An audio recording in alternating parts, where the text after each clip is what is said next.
नमस्कार, ये है आवाज़ हिंदी और आप मंजीत ठाकुर के साथ देखना शुरू कर चुके हैं रोज़ाना।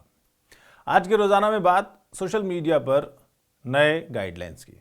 पिछले कई साल में जब सोशल मीडिया का दुरुपयोग सुरक्षा एजेंसियों के लिए चुनौतियां पेश कर रहा था, ऐसे में सरकार ने आखिरकार डिजिटल मीडिया के लिए दिशा निर्देश जारी कर दिए हैं।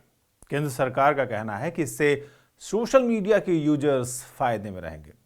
तो आइए समझते हैं कि डिजिटल मीडिया की इस गाइडलाइंस में आखिरकार है क्या। इस गाइडलाइंस में सरकार ने 4 शब्दों का इस्तेमाल किया है। पहला है इंटरमीडियरीज, दूसरा है सोशल मीडिया इंटरमीडियरीज, तीसरा सिग्निफिकेंट सोशल मीडिया इंटरमीडियरीज और चौथा है ओटीटी प्लेटफॉर्म्स। इंटरमीडियरी का मतलब क्या है? इसका मतलब है ऐसे सर्विस प्रोवाइडर जो यूजर्स के कंटेंट को ट्रांसमिट और पब्लिश करते हैं, लेकिन न्यूज़ मीडिया की तरह उस कंटेंट पर उनका कोई एडिटोरियल कंट्रोल नहीं होता, कोई संपादकीय नियंत्रण नहीं होता। ये इंटरमीडियरीज आपके इंटरनेट सर्विस प्रोवाइडर्स हो सकते हैं, सोशल मीडिया प्लेटफॉर्म्स हो सकते हैं, या ऐसी वेब सर्विसेज हो सकती हैं जो आपको कंटेंट अपलोड करने, पोस्ट करने या पब्लिश करने की इजाज़त देती हैं। सभी सोशल मीडिया प्लेटफॉर्म्स के यूजर्स के लिए 4 फायदे ऐसे हैं जो कॉमन रहने वाले हैं। पहली है, आपकी शिकायतें सुनी जाएंगी। अभी तक यूजर्स के पास सोशल मीडिया पोस्ट्स के खिलाफ आवाज उठाने के लिए रिपोर्ट बटन था, आप रिपोर्ट कर सकते थे, लेकिन शिकायतों के निपटारे का कोई पुख्ता सिस्टम नहीं था। अब सोशल मीडिया और डिजिटल मीडिया कंपनियों को ऐसा मैकेनिज्म बनाना होगा जहां यूजर्स या विक्टिम अपनी शिकायत दर्ज करा सकेंगे। इसके अलावा शिकायतें कौन सुनेगा, यह पता रहेगा। यह आपको पता चलेगा कि आपकी शिकायतें कौन सुन रहा, क्योंकि अब तक यूजर्स को यह नहीं पता होता था कि सोशल मीडिया पोस्ट के खिलाफ रिपोर्ट करने पर उस पर कौन विचार कर रहा है। अब कंपनियों को यूजर्स की शिकायतें निपटाने वाले अधिकारी की नियुक्ति करनी होगी। ऐसे अधिकारी का नाम और उसके कॉन्टैक्ट डिटेल्स बताने होंगे। अब आपको यह पता चलेगा कि शिकायतों पर, जो शिकायतें आपने की है, उस पर कितने दिन में कार्रवाई होगी। अभी यूजर्स को कोई टाइम फ्रेम नहीं मिलता कि कब तक उनकी शिकायत पर कोई कार्रवाई होगी। अब जो गाइडलाइंस आए हैं उसके तहत शिकायत अधिकारी को 24 घंटे के अंदर सुनवाई करनी होगी और 15 दिनों के अंदर शिकायत को निपटाना होगा।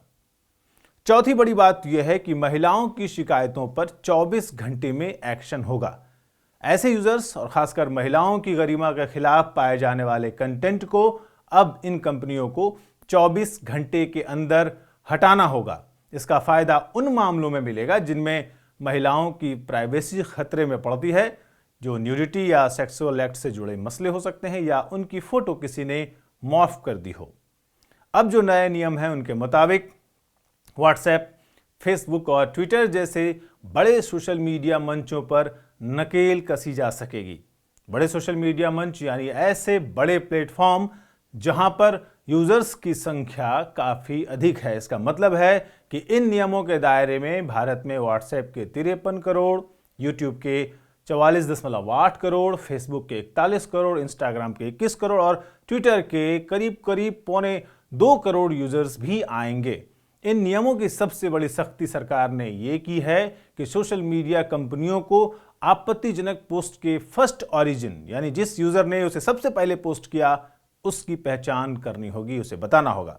इसके साथ ही देश की संप्रभुता, सुरक्षा व्यवस्था, विदेश नीति और बलात्कार जैसे मामलों में भी पोस्ट के शुरुआत की जानकारी देनी होगी। जिन आरोपों के साबित होने पर 5 साल से ज्यादा की सजा भारतीय कानूनों के मुताबिक हो सकती है, ऐसे मामलों में भी पोस्ट की ओरिजिन बतानी होगी। भारतीय कानूनों और नियमों पर अमल के लिए सोशल मीडिया कंपनियों को चीफ कंप्लायंस अफसर की नियुक्ति करनी होगी। सोशल मीडिया कंपनियों को एक नोडल कॉन्टैक्ट पर्सन नियुक्त करना होगा, जिससे सरकारी एजेंसियां कभी भी उनसे संपर्क साध सकें 24 घंटे। साथ ही बड़ी सोशल मीडिया कंपनियों को हर महीने यह बताना होगा कि उनके पास कितनी शिकायतें आई और उन पर क्या कार्रवाई अब तक की जा चुकी है या की जा रही है। सोशल मीडिया पर मौजूद यूजर्स वेरीफाइड हों, इसके लिए वेरिफिकेशन का एक स्वैच्छिक तरीका तय करना होगा, जो एसएमएस पर OTP के जरिए, वन टाइम पासवर्ड के जरिए भी किया जा सकता है। यही नहीं, अगर कोई सोशल मीडिया प्लेटफॉर्म किसी यूजर के पोस्ट को रिमूव करता है, हटाता है, तो इसकी जानकारी यूजर को देनी होगी, बतानी होगी कि किस वजह से उनके पोस्ट को हटाया गया है। इसके साथ ही OTT प्लेटफॉर्म्स के लिए भी सरकार ने दिशा निर्देश यानी गाइडलाइंस जारी की हैं। बच्चों के लिए जो अनुपयुक्त कंटेंट होते हैं उनसे दूर रखने के लिए अब आपके पास एक पैरेंटल लॉक होगा, एक बटन होगा। OTT प्लेटफॉर्म को कंटेंट को लेकर, जो इन प्लेटफॉर्म्स पे कंटेंट होते हैं उनको लेकर के स्वनियमन यानी सेल्फ रेगुलेशन के रास्ते पर चलना होगा। जैसे कि टीवी चैनल्स चलते हैं, OTT और डिजिटल मीडिया को वो ब्यौरे देने होंगे कि उन्होंने वो सूचना कहां से हासिल की है, इंफॉर्मेशन का सोर्स क्या है। शिकायतों से निपटने का तरीका भी वैसा ही होगा जैसे सोशल मीडिया के अन्य मंचों के लिए है, यानी शिकायतों के लिए एक सिस्टम, शिकायतों के निपटारे के लिए एक अधिकारी और समयबद्ध तरीके से शिकायतों का निपटारा।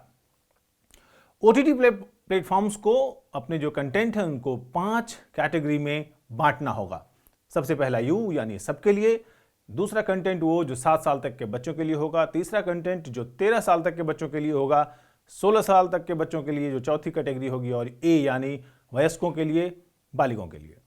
13 साल तक की उम्र से अधिक के वर्ग के लिए पैरेंटल लॉक की सुविधा देनी होगी ताकि वे बच्चों को इस तरह के कंटेंट से दूर रख सकें। एडल्ट कैटेगरी में आने वाले कंटेंट भी देखने लायक आपकी उम्र है या नहीं, इसका भी वेरिफिकेशन मैकेनिज्म बनाना होगा, ये भी सरकार ने कहा है। तो अब जब आप ये जान चुके हैं तो अपने सोशल मीडिया पोस्ट को लेके बनिए थोड़ी जिम्मेदार, वहाँ की स्वतंत्रता का फायदा उठाइए, स्वच्छंदता का नहीं। आज इतना ही, दीजिए विदा। मंजीत ठाकुर को नमस्कार।